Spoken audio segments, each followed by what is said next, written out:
Hello everybody, today we'll be going over a volumes problem at the IB Math study level about a cuboid. And so this problem gives us that we have a cuboid with a rectangular base of width x centimeters, which is here, length of 2x centimeters, and height of h centimeters, which is there. And that the total length of the edge of the cuboid is 72 centimeters. And that the volume V of the cuboid can be expressed as V equals ax squared minus 6x cubed, and to find the value of a. And so first things first, we need to notice what the problem is giving us. And the most important thing is that the total length of the edges of the cuboid is 72 centimeters. And so we want to try to find a way to express that given the variables that were given to us. And so a very common mistake, which I committed a lot, is that I say, hey, the total length of the edges, if it's 72, has to be x plus 2x plus h, right? Because then I would be adding the three things that were giving to me. And this, unfortunately, is actually mistaken. The reason it's mistaken is because the 72 centimeters is in respect to the total length of the edges. So that means all of the edges. And so that makes me think that, hey, I also need to add this x and this x, this 2x and this 2x and this 2x, this h and this h and this h. Now, is this enough?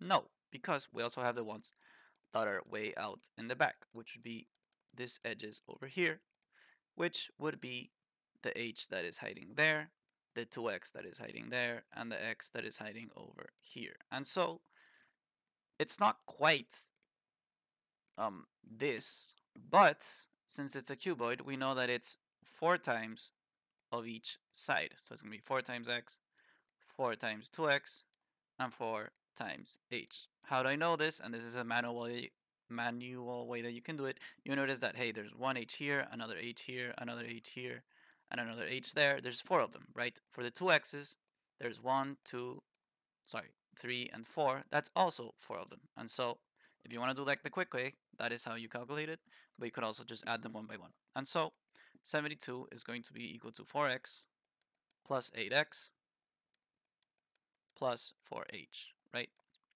We keep going, and we find that 12x plus 4h is equal to 72. And now, all we have done so far is work a little bit with the information that was given to us. Maybe we're not quite sure why it is useful yet, but at least we have it. Now we need to think about the fact that they gave us the volume V of a cuboid, and that the fact that it can be expressed as ax squared minus 6x cubed. Now, even though they give us how it can be expressed as, we should find the way that we want to express it at. And so we know that the volume of a cuboid is going to be length times width times height. And so plugging this in, we have the x, which they gave us here, the 2x, which they gave us here, and the height, which they gave us here. And so we end up with 2x squared times height. Now, the thing we do not like about this form of writing the volume is that we still have h in between, right? And so we want to find a way to make the whole volume formula have only x or only h. In this scenario, I'm going to try to make it so that it's only x. The reason I want to make it only x is because they give us that the volume can be expressed as with x's instead of h's. So that is what we aim to do. And so with the first formula that we got, we want to have h in terms of x. This means that we want to have h equals something, and that something has to have x in between it. And so moving some stuff around, we can get that 4h is equal to 72 minus 12x. What I did there was subtract 12x from both sides. Now I'm going to divide by 4, so I end up with h is equal to 18 minus 3x. And so this is what I got for h using the first formula over here. I'm going to plug that into my volume formula so that I end up with only x's. That is my objective right now.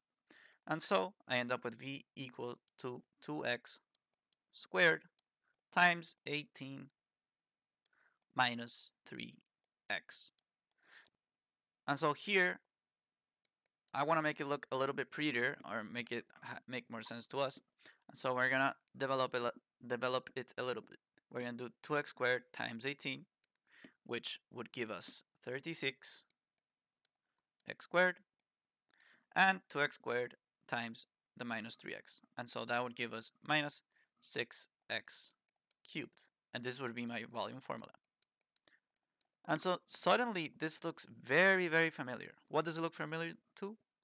To the formula of volume that we got in the beginning. They tell us that it can be expressed as ax squared minus 6x cubed for our v. And so we're going to plug that in to our v here. And we end up with ax squared minus 6x cubed is equal to 36x squared minus 6x cubed. And so just by looking at it, we can already tell that my a has to be 36 because both sides look like extremely similar, and it makes sense that it has to be 36. If you are not convinced, however, you can work it out a little bit, and you can see that if I do plus 6x cubed to both sides, I get rid of both of them, right? I end up with ax squared equals 36x squared. If I divide both sides by x squared, I finally end up with a being equal to 36. And so that is how you do part A. And now for part B, we are to find the value of x that makes the volume A maximum. And so if we know that our volume formula with A plugged in is going to be 36x squared minus 6x cubed, and we're talking about a maximum, if we are optimizing, we want to find its maximum value, right? So one way to do that is to find the vertex of this graph. And so you can literally graph this on your calculator and calculate the maximum, and that would be the answer. The other way to do it is to find the derivative of this. And so if I do the derivative of the volume, I end up with 72x minus 18x squared. And now once you do the derivative of this, you need to equal it to 0. And so I have 0 equals 72x minus 18x squared.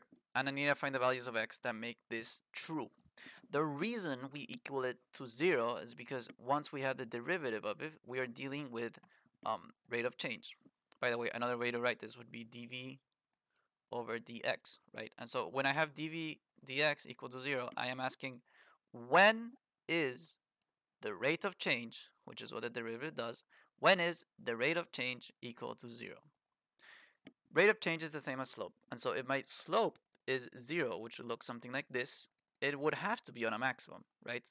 Even if I'm dealing with a minimum, my rate of change would also, I would also ask it to be 0. Okay, so that is why we equal it to 0. And so now that we have this here, well, you can use your calculator, but what I like to do is to use the quadratic function, right? So the quadratic function would have me plug in negative b plus minus square root of b squared minus 4ac divided by 2a. And this is in order to find the zeros, right? My first 0 and my second 0. And so I need to define a, I need to define b, and I need to define c in this equation. And so here I can put that my a is going to be negative 18, that my b is going to be 72, and that my c is going to be 0.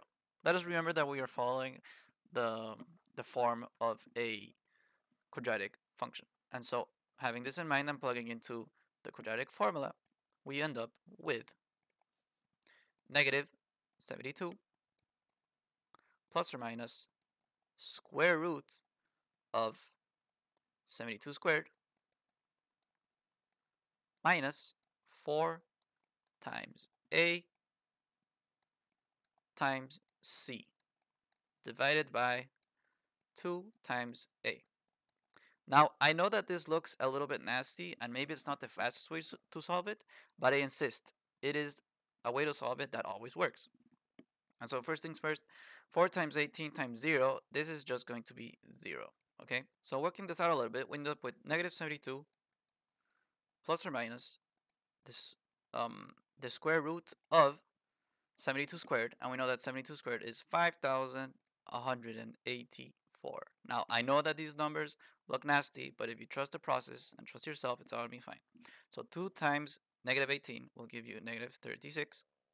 And so finding the square root of 5,184, we end up with 72.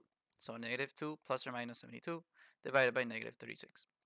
And so since we have this plus or minus here, we have like two scenarios, right? We have the scenario where it's going to be plus, which is going to be up here, and the scenario where it's going to be minus, which is going to be down here. And so in this scenario where it is plus, we find out that negative 72 plus 72 is just 0 divided by negative 36, which is quite simply 0. And so one of my answers is that, hey, when x is 0, this makes the volume a maximum. However, I mean, and we're just going to leave this here for now, okay? X could be 0 to make the volume a maximum. My other alternative is when I have it as negative. And so when I have it as negative, I end up with negative 144 divided by negative 36, right? Because I am adding negative 72 plus negative 72. And this gives me 4. And so when x is 4, the volume could be a maximum. And so right now we have two alternatives. And so which one is the right answer? Whenever this happens, you need to think about the context of a problem and which one actually makes sense. So if x is 0, for example, we need to think about maybe plugging this in and what would actually happen. So if x is 0, that means that one of my sides that is just x, is going to be 0. And one of my sides that is 2x is also going to be 0. So that doesn't quite make sense, because if one of my lengths is 0, then my whole volume is going to be 0. And how would that make it a maximum, right? On the other hand, if I plug in 4, I know that one of my sides is going to be 4, and the other side is going to be 8. And suddenly this makes a lot more sense, because none of the sides are 0.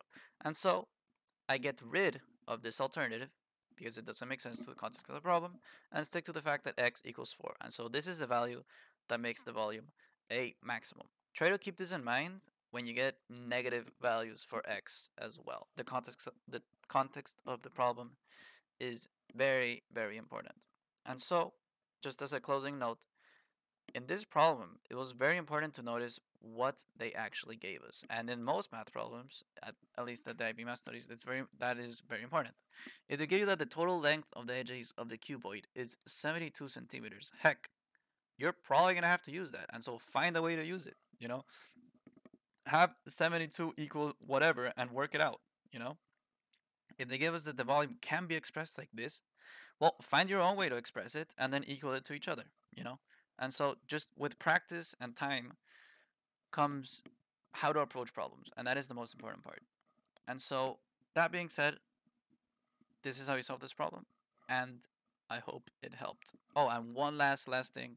When we're talking about maximums, we're talking about optimization. And so anytime we're talking about optimization, you have to think, find a derivative and equal it to 0. We equal it to 0 because we get a maximum or a minimum, right? So just keeping that in mind. Good luck in the future problems. So I hope it helped. Peace.